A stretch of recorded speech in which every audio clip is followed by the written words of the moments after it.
Ladies and gentlemen, may I please have your attention? Please have your tickets in hand before you board the plane. Thank you.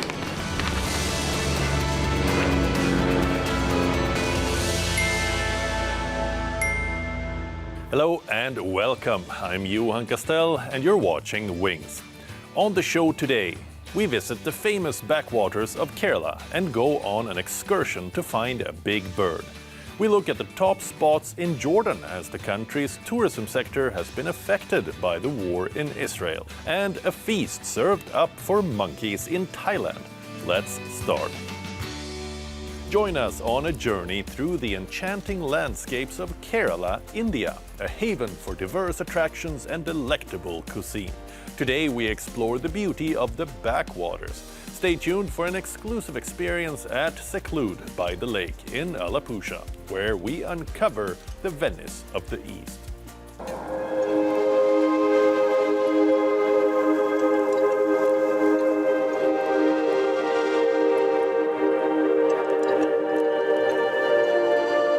Kerala, a state located in the southwestern part of India, is renowned for its diverse and picturesque attractions that make it a popular tourist destination.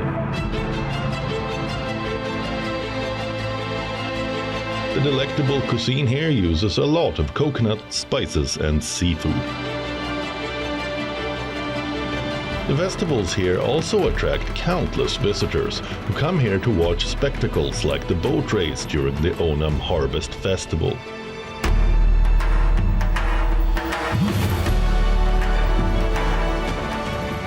Various civilizations have influenced Kerala's rich cultural heritage. Popular sites include temples, churches and synagogues, such as the Jewish synagogue in Kochi. Kerala is also a hub for Ayurvedic wellness and traditional medicine. The state is also known for scenic hill stations like Munnar, Wayanad and Tekadi. Kerala is famous for serene beaches like Kovalam, Varkala and Marari, which we recently visited on our first trip to this coastal state.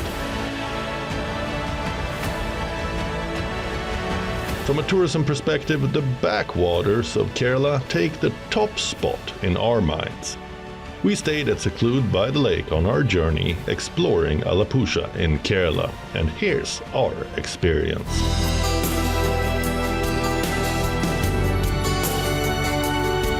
The property is like a boutique hotel with 3 buildings, 2 of which have 4 bedrooms, and the third hosts 2.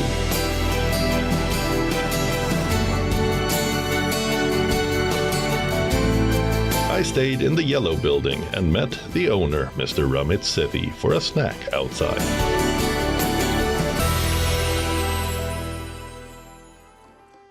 Oh wow! Yeah. Oh, that's tasty. Yeah.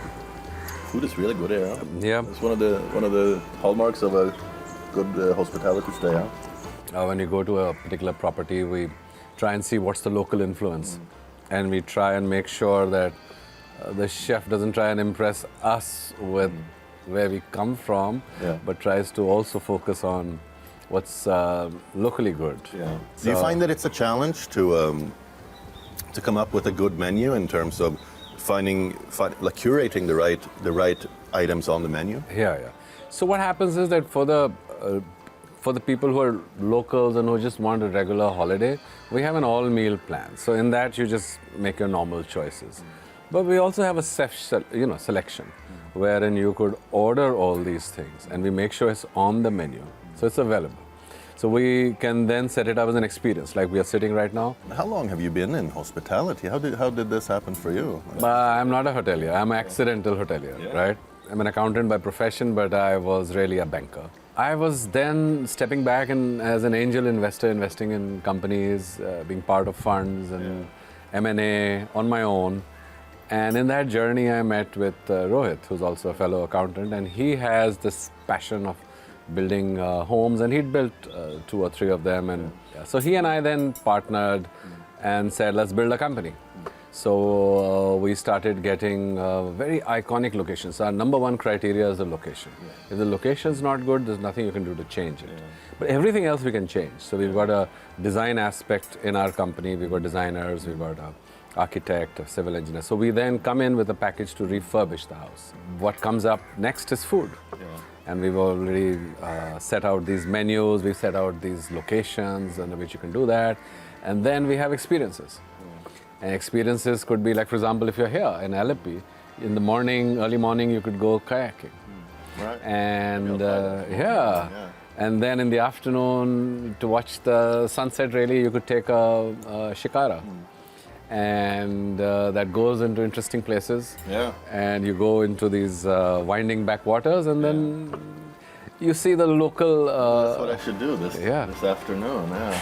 Yeah, and if you're lucky, you might see this eagle there. It's an eagle? And you can pose with an eagle. What do you mean? What are you saying?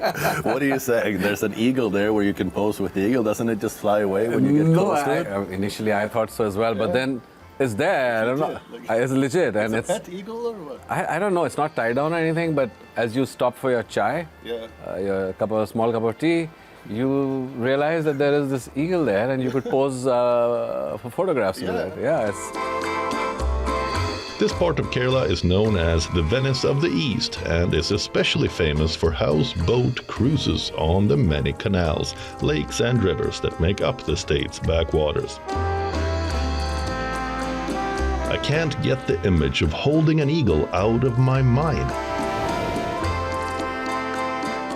Is it like those hunters who ride the steppes of Central Asia with a giant eagle on their arm? We have to find out and decide to move out for an excursion to find Kerala's feathered friend.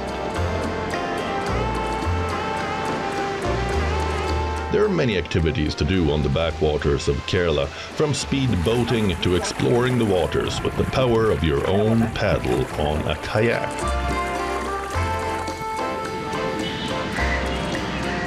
We move slowly but surely through the narrow river toward our destination, and soon enough we reach a small chai shop where two rivers meet. All right, we reached the destination. It's time for Eagle Experience. Here we go. Let's see how large this eagle is. They got a hat for the occasion.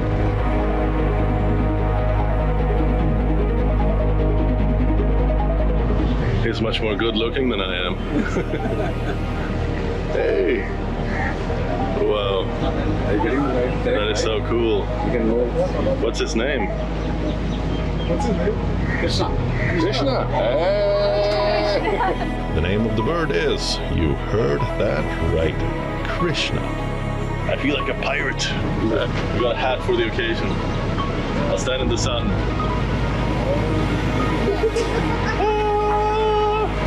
God's own country. Yes, Kerala.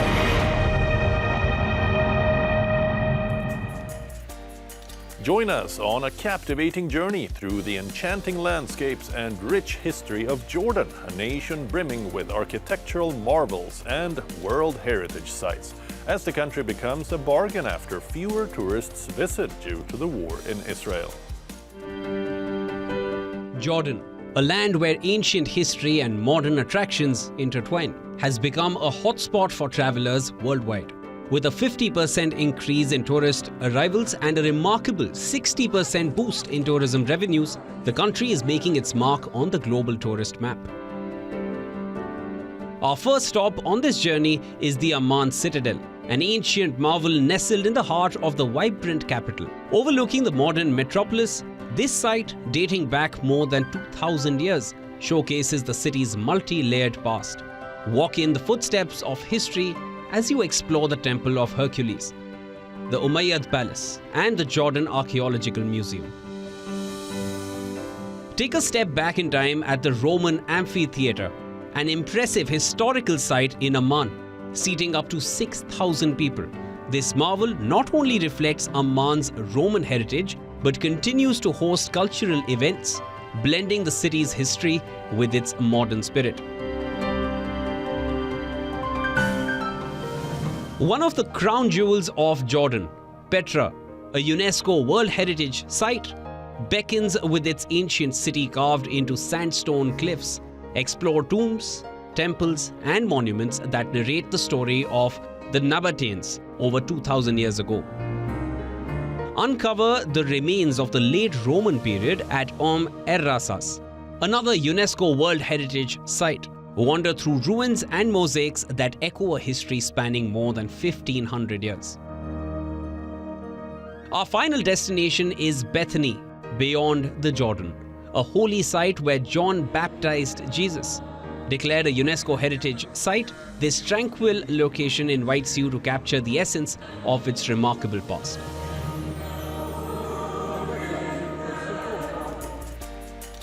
In Thailand's Lopburi province, the streets transformed into a banquet for the real VIPs, macaques. The annual Monkey Buffet Festival, celebrating these furry residents, saw a feast of fruits worth thousands of dollars. Take a look at our report.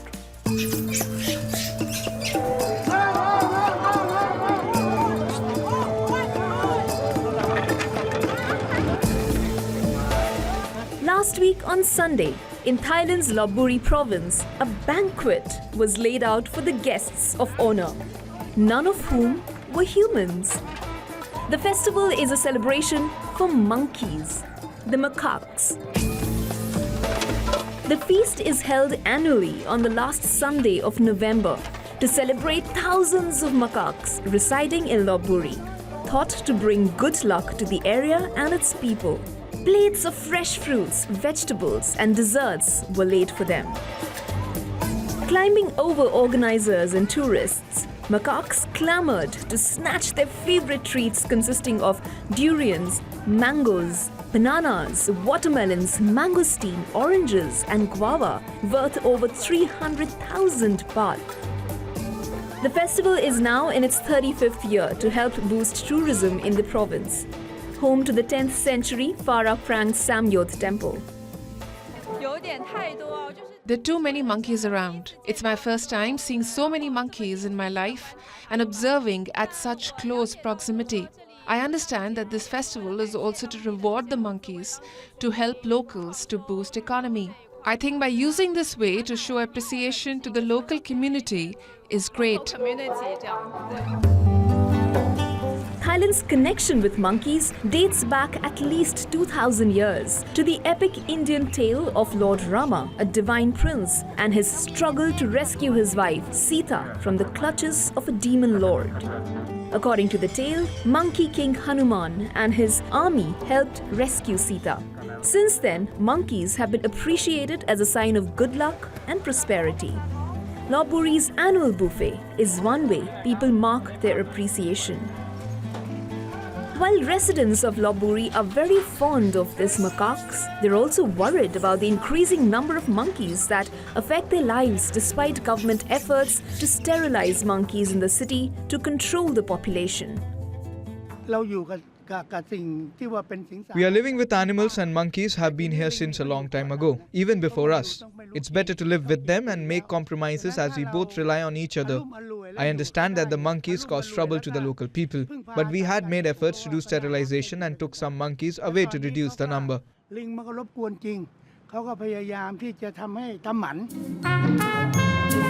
Over the years, the Monkey Buffet Festival has expanded and includes large number of primates.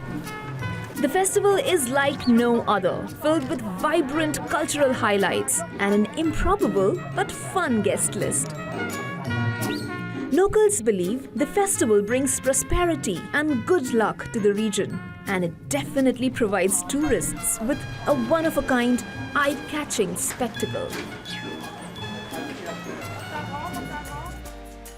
As winter blankets the world, the holiday season picks up its magical pace, bringing joy and festivities to every corner of the globe. From the twinkling lights adorning iconic avenues to the enchanting tales of holiday figures, let's embark on a journey around the world, exploring the heartwarming celebrations that mark this special time of the year.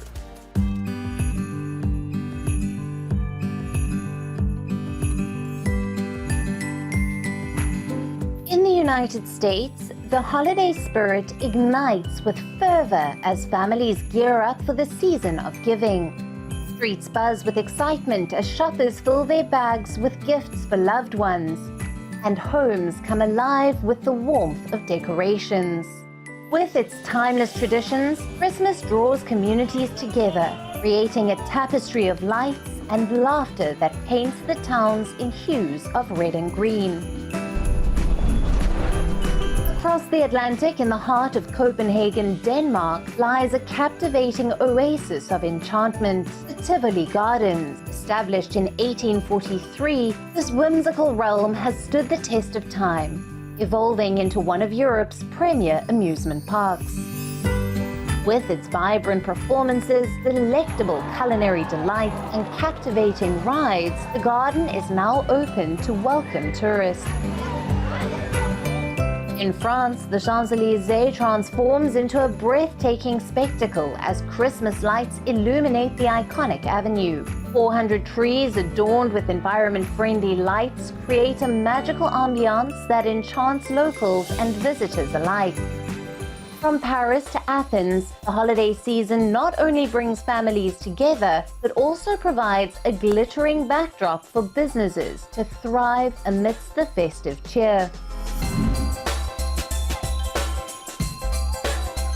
Venture into Russia, where on the 18th of November, Ded Moroz, the Russian equivalent of Santa Claus, marks the official start of winter celebrations.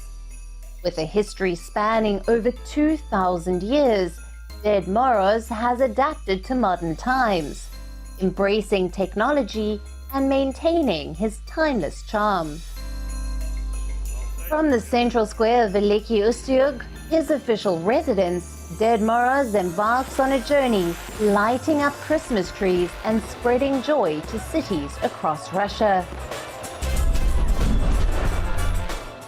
As the world lights up with the spirit of the season, these diverse celebrations remind us of the universal magic that binds us together. Whether it's the joy of holiday shopping, the enchantment of Tivoli Gardens, the dazzling lights of the Champs-Élysées, or the timeless presence of Ded Moroz, the holiday season truly unites us all in the warmth of shared traditions and festive delight. Wishing you a joyous and magical holiday season wherever you are. Whether you're a wine connoisseur or seeking a cultural escape, let's explore global vineyards. From the picturesque Alsace wine route to the festive arrival of Beaujolais Nouveau, we visit vineyards from Albania to Brazil in this following report.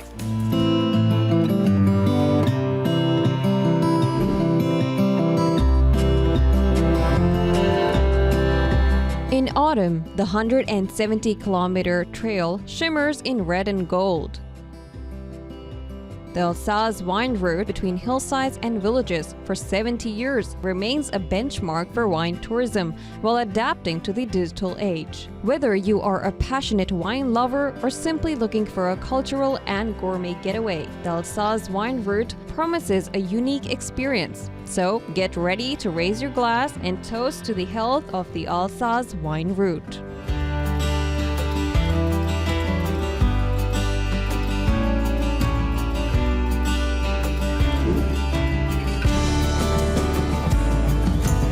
Several thousand wine lovers partied into the night as France celebrated the arrival of this year's Beaujolais Nouveau with a festival in Beaujeu, the winemaking region's ancient capital.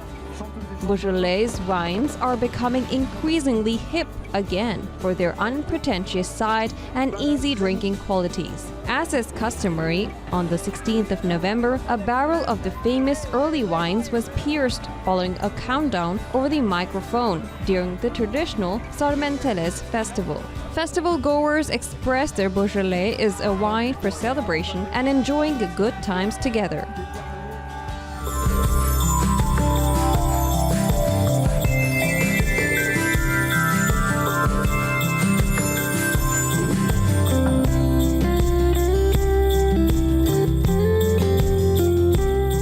Over the Albania now, where the famously talented winemakers of Merdita are dealing with rising temperatures. hail, and disease, which have taken a toll on the unique local grapes that make the region's delicate red wines and floral rakis, which are traditionally distilled by the women rather than the men. Wines from the fiercely independent Catholic families of the mountains have fans as far away as the Vatican. In the small village of Picturesque, John has seen the fruits of his labor destroyed by the punishing heat this year. Most of the damage has been caused by a rash of mildew fueled by a hot and stormy spring, followed by excessively high temperatures and drought.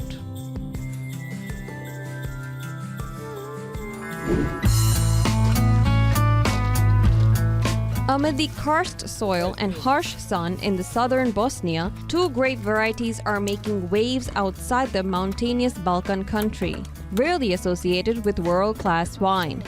The tough Zilavka and temperamental Blatina wines have been managed to net international prices thanks to their embrace of tradition along with new techniques. At the age of 77, Gergo Vasilj watches as heaps of dark blue Blatina grapes are crushed after being picked from his vineyards on the outskirts of Medjugorje, a small village famous for its Catholic shrine. Here, his family has been tending vineyards covering 22 hectares for generations. In this region, the Zilavka, a strong but refreshing white wine, and Blatina, a hearty red, remain the dominant varieties.